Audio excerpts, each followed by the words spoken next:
One question. Where's the rope?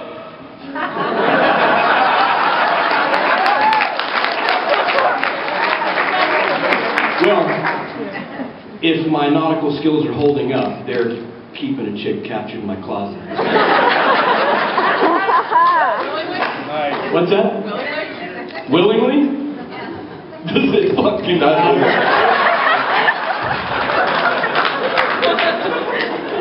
Also, in the first movie, how was your reaction when you were in the room with the cat? How was what? The cat kill scene. Yeah. Well, a little story behind that. You know, we had this was like an air cannon, and this was like a tube this big, and it just launched air out at an ungodly rate of speed. And me and Duffy were on the back dock launching shit into the river in Toronto. And it was air cannon. This is fucking cool, man. It's like, you get a can like, hey, you launch sandwiches and shit, just see how far that crap would go, right? And this thing was loud. And Rocco, God bless his soul, man, Rocco's a wonderful cat. But to talk to Rocco about it, he, on the day, he was like, so Sean, is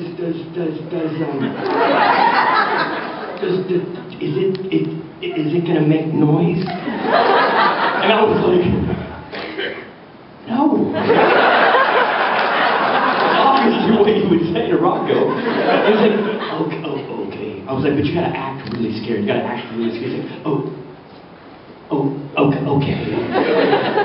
And so on the day, you know, roll, camera, action, this thing goes off, and I swear I goes,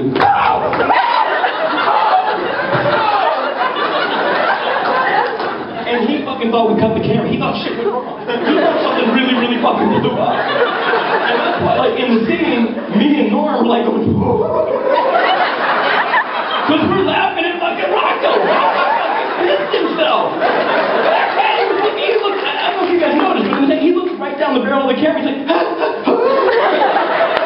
he thought we cut it. The guy fucking shit himself. And it's one of the funniest moments of Boondock 1. And, but to this day, he's like, I knew it was going to be like shit. One of my favorite Roccos, Rocco came up to me one day and said, Sean, do you like peanut butter? Yeah, Rock, I like peanut butter. Literally, Rock does this. Me too.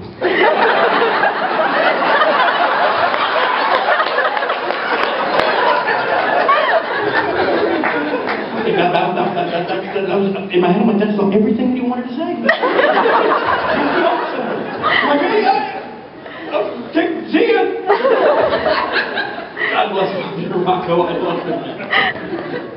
Anyway, sorry to train off on your question. By the way, both movies were absolutely awesome. Appreciate it. Thank you, man.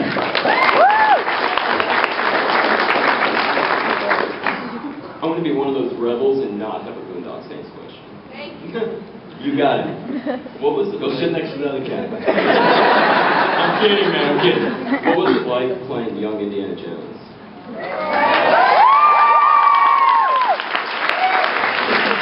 Obviously, the first answer is incredibly flattering, you know?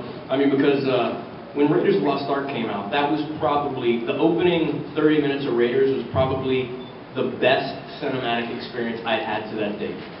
I mean, it was mind-blowing to me. And so to be, you know, to play that character was, to start off, flattering, you know? But obviously, Indiana Jones opened up every door that's opened to me today. You know, I wouldn't have been in Boondock if I wasn't Young Indy. I wouldn't have even got an audition for Powder, you know? So it was a great experience. I had to get a passport to go and film that. You know, I'd never been out of the country. Subsequently, I went to 50-something different countries. I mean, Young Indy was not only my film school, but it was my school. I learned more about history doing Young Indy than ever in school, ever in university, you know? It was a wonderful experience. I saw every culture on the globe. I saw every type of person on the globe, and it made me understand why everybody fucking wants to come to the United States of America. But it was a wonderful experience, it really was. I met some great people, some lifelong friends, worked with some amazing directors. I mean, I was the only no-name on this, you know? Like, my first episode, Vanessa Redgrave was in it. I'm like, it's like Vanessa Redgrave and the guy that plays Indy is like Sean who? You know, it was Christopher Lee. It's like Elizabeth Hurley was Indy's first girlfriend. It was just kind of crazy. It was a wonderful, wonderful experience, and you know, I'm thankful to have done it, you know?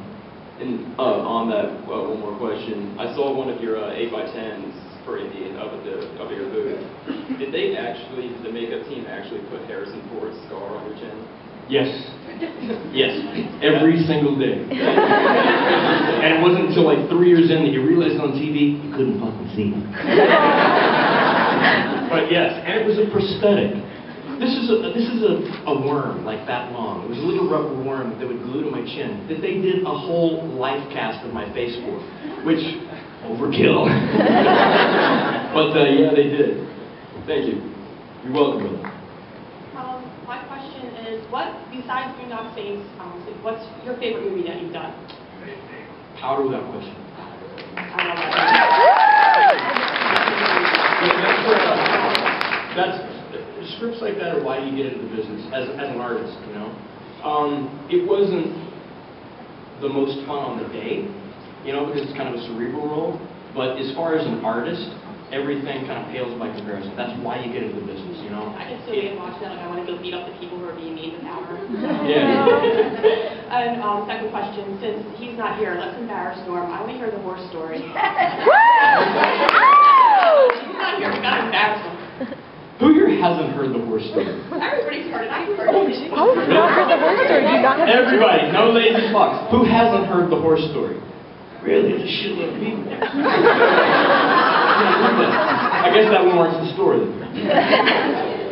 Okay, so check it out. By the way, this is fucking good. In the opening of Boondock 2, you know, we're in Ireland and we're on these horses, right? Typical actor thing. Anytime a director calls you and asks you a question, it's just yes. Just like your chick says, go look fat in the jeans. No! No, you know! You don't. Just a natural response, right? So, you know, Duffy calls me up. I'm from Texas, first of all, so I grew up on horses. You know, he's like, Flanery, can you... fuck, you're from Texas. Never mind. Click, hangs the phone.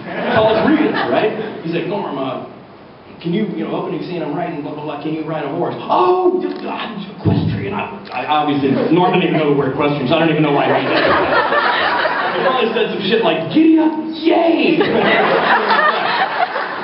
But, you know, he conveyed to Duffy that, oh, man, he's like barrel racing fool, you know? And so on the day, we show up, and, you know, I go over, I meet my horse, and I didn't even get on my horse, I was just, you know, having breakfast or something, and I look over and I see them craning normally on the horse. I don't know shit. They had like a fucking cherry pick, like, and Norm's like, sitting on the horse, right? No shit, I couldn't make this crap up. Actually, I couldn't make that crap up. But I'm not. So they crane Rita's on the horse. And, you know, there's things I'm good at and things I'm not good at. I'll fess up to them, you know. Norm's a lifelong smoker, right? I mean, he's smoked his whole life. Another rolls his own cigarettes. I've never smoked a day in my life. So if you look at the movie, I'm smoking like this. I'm like,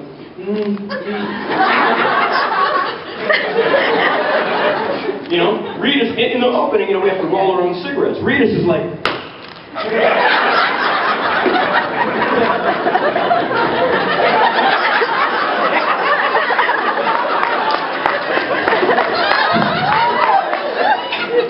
You know, he's doing all that, right? And literally... Conversely, on the horse, I'm like, comfortable as shit, right? We start to film the scene. This is what the horse does. No movement, just adjust. The horse goes...